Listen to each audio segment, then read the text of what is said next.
한 치 앞도 보이지 않는 겨울밤. 노량의 업을 막아선 것은 조선 수군. 전군에 진격을 명하라. 정부! 진격하라! 삼도 수군 통제사 이순신 장군은 진린 도둑이 이끄는 명나라와 연합작전에 돌입한다. 어쩐다. 나를 뿌렁시 나녀 빠와. 순천, 사천 등지에 주둔하던 일본군도 모두 바다로 나왔다. 선두에 선 것은 시마즈 요시에로. 民が道を開いてくれるだろう。我々は必ず生きて帰還する。はい。 시마즈는 노량해전 2달 전 사천성 전투에서 조명연합군을 상대로 승리를 거둔 장군. 그는 바다에서도 강했다. 이 시마즈가 임진왜란에 참전해서 여러 전투에서 엄청난功을 세웠었죠. 대표적인 이제 그 전투가 칠천량해전, 우리 조선 수군이 완전히 패멸하게 되는 그런 상황에서 굉장히 큰 역할을 했던 장수가 시마즈였고. 정유재란이 발발하자 조선의 상황은 더욱 암담해졌다. 일본군이 외상을 쌓고 장기전에 돌입해 피해는 커져만 갔다. 그런데 도요토미 히데요시가 갑자기 사망하자 퇴각 명령이 떨어졌다. 명나라 침공이라는 본래 목표는 사라졌다. 중요한 건 무사귀환. 노량해전을 앞두고 일본군은 분주히 움직였다. 진리를 비롯한 명나라 장수에게 뇌물을 바치며 퇴로를 열어달라고 요청한 것이다. 그런데 이 진린이 이끄는 수군이 참전할 무렵인 그 정유재란 직후에는 이 사실상 전쟁이 거의 파장 분위기였기 때문에 일본군의 재침을 막아야 된다는 당위에서는 참전을 했지만 막상 이제 진린 같은 명장수들이 이제 조선에 와서 느꼈던 상황은 우리가 뭐 굳이 일본하고 끝까지 목숨 걸고 싸울 필요가 있을까? 이런 생각을 하기가 굉장히 쉬웠을 거라고 봐요. 그러나 이순신 장군의 생각은 달랐다. 퇴로를 열어주려는 진리를 설득하고 전투 준비에 집중했다. 그의 목표는 7년 전쟁을 완전히 끝내는 것. 또 한편 이 노량해전은 뭐 누가 봐도 마지막 해전이잖아요. 정말 임진왜란, 정유재란 시기 통틀어서 최대 해전이죠.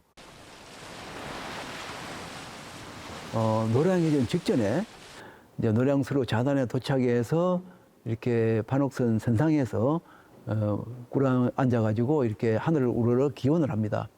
이 원소를 없앨 수 있다면 지금 죽어도 한이 없습니다. 이런 표현을 씁니다. 그러니까 이 조선을 침략한 일본군을 다 섬멸을 해야 되겠다는 그런 각오를 다졌죠. 그날 노량해전에 임한 조선과 명나라, 일본의 목표와 대응 전략은 제각각 모두 달랐다. 가장 먼저 일본군 급습에 나선 건 조선 수군. 방포하라! 방포하라! 조선 판옥선에서 일제히 총통이 발사됐다.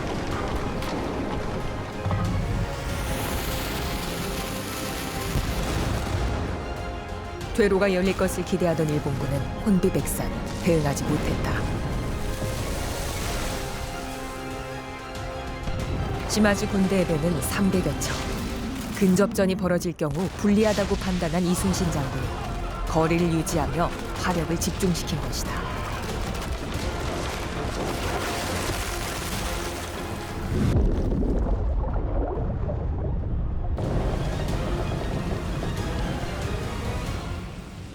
噂に聞く通り、イ순신は優れた人物だ。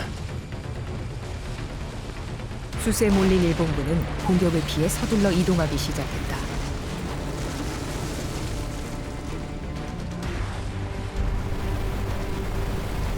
그런데 쫓겨 들어간 곳이 관음포 내항. 일본군 입장에서는 퇴로를 찾아서 가야 됩니다. 근데 조명 수군이 이렇게 막고 있으니까 이게 뚫고 나갈 수는 없고 계속 공격당하니까 예, 조명 수군이 없는 쪽으로 가야 됩니다. 그러면 그 해안선을 따라서 쭉 이렇게 할 수밖에 없는 그런 상황이고 그런 상황이 계속되면서 결국은 관음포가 나오게 되는 거죠. 그렇게 가도록 유도한 것이 바로 이순신 장군의 전술이라고 봅니다. 큰 바다를 통해 본국으로 가려던 일본군의 발이 묶였다. 시마지 군대는 꼼짝없이 관음포 내항에 갇히고 말았다. 조선군은 일본군과 거리를 좁히며 다가섰다. 그리고 때를 기다렸다.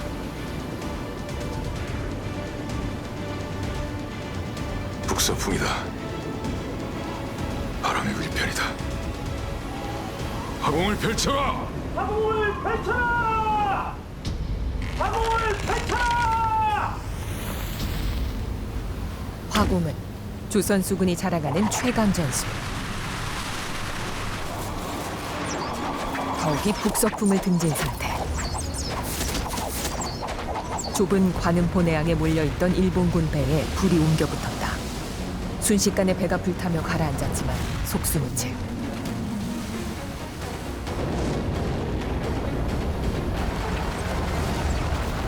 그래서 풍상지역을 선점했다는 거. 그 당시에는 겨울이니까 북서풍이 자주 불었기 때문에 남서풍이 부는 일이 없지 않습니까? 잠잠할 수는 있어도. 근데 그 당시 사료들을 보면은 바람이 불어서 화공연을 펼쳤다는 기록들이 다 있습니다.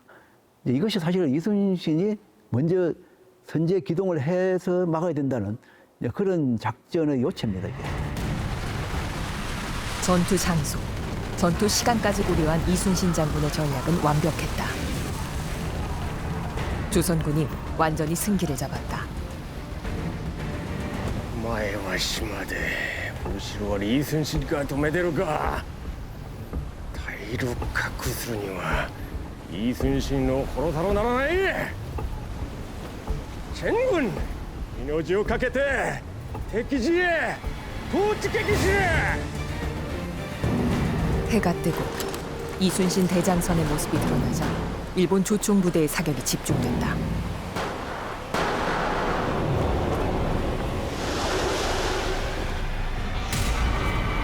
장군이 총에 맞은 것은 그때.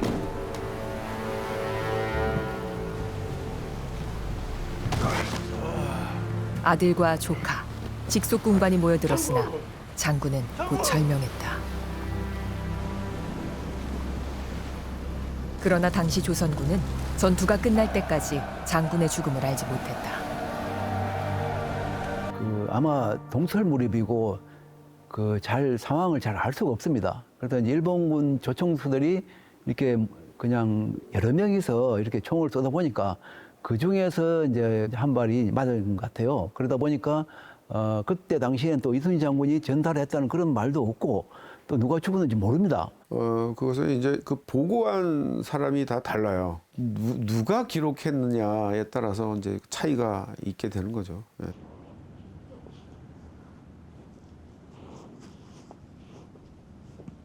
안녕하세요. 이순신 장군의 죽음에 대해 당시 사람들은 어떤 기록을 남겼을까? 명나라 장수 진린의 후손이 모여 사는 황조마을. 진린의 손자가 조선의 망명에 정착하면서 생겨난 마을이다. 집성촌을 이루고 살고 있습니다. 61세대가 마을을 지금 구성하고 있습니다. 그중에 이제 4집만 타성밭이시고. 정유재란이 발발하자 다시 조선 땅을 밟은 진리는 명나라 최고 사령관. 이제 시조로 모시고 있는 이제 그 린자 이순신 장군님을 이제 연결식을 이제 그 우리 그 진린 할아버지가 가졌죠. 삼과 대지 양 청주를 갖추고 조선 수군 통제사 이순신의 영전에 제사를 지낸다. 아 통제여, 큰 원수도 이미 갚았는데 무슨 연유로 살아 생전에 하던 말대로 죽음을 선택하였는고. 아 통제여. 이순신 영전에 바치는 제문이다. 그런데 죽음을 선택했다는 건 무슨 뜻일까? 노량해 전에 소극적이었던 진리를 끝내 전장으로 이끈 것은 이순신.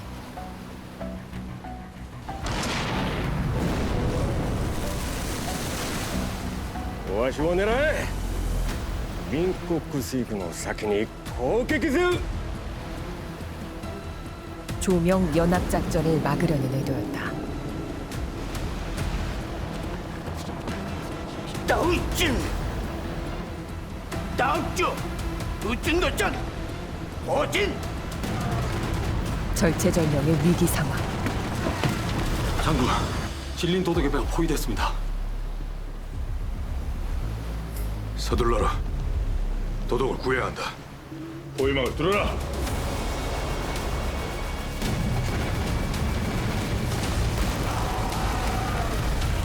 이순신 장군은 화력을 집중해 포위망을 뚫었다.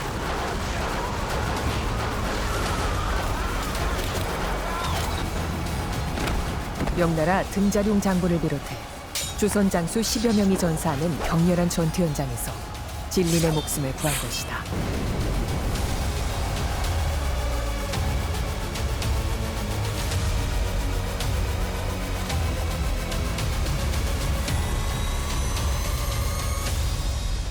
막상 이제 이순신을 접해보니까 뭐 그의 인격이라든가 지휘 역량이라든가 전투 지휘 능력이라는 게 너무 뛰어나서 뭐 저는 개인적으로 상당히 존경하게 됐다고 보고. 이순신 전사 소식에 대성통곡하며 슬퍼한 진리는 어떤 근거로 장군이 죽음을 선택했다고 얘기한 것일까? 그 말은 뭐냐면 진린도 당시 그 조선 조정 내부에서 이 수군 지휘관이었던 이순신을 둘러싼 이 갈등의 양상이라든가 또 선조가 이순신에 대해서 상당히 견제하고 있는 그런 분위기라든가 뭐 이런 거에 대해서 나름대로 감을 가지고 있었으니까 뭐 옛날부터 주군을 갖다가 능가할 정도로 공을 세운 부하는 사실 끝이 안 좋았거든요. 이순신의 죽음이 단순한 전사가 아니라는 주장은 그의 사후 80여 년 후 본격 등장한다. 면주하였다. 투구와 갑옷을 벗고 전투에 임했다는 뜻이다.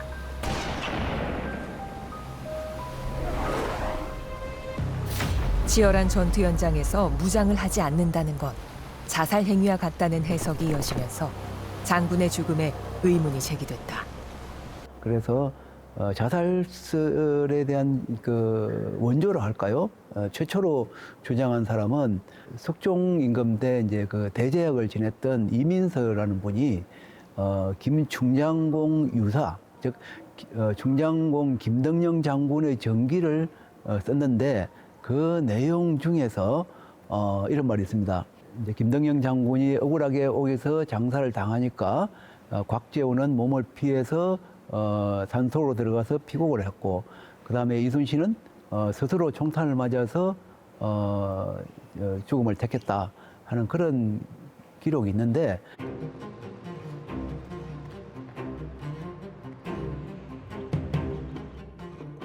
숙종 때 대제학까지 지낸 유학자 이민서는 왜 이런 기록을 남겼을까? 영모에 몰려 옥사한 김덕령의 죽음과 전투 중에 사망한 장군의 죽음은 분명 차이가 있다. 그런데 이민서는 투구를 벗고 싸웠다고 말하며 한마디를 덧붙였다.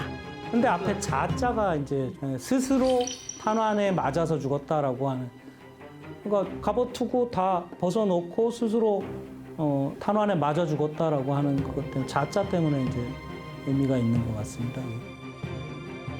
장군의 죽음 뒤엔 미처 알려지지 않은 다른 이유가 있는 걸까?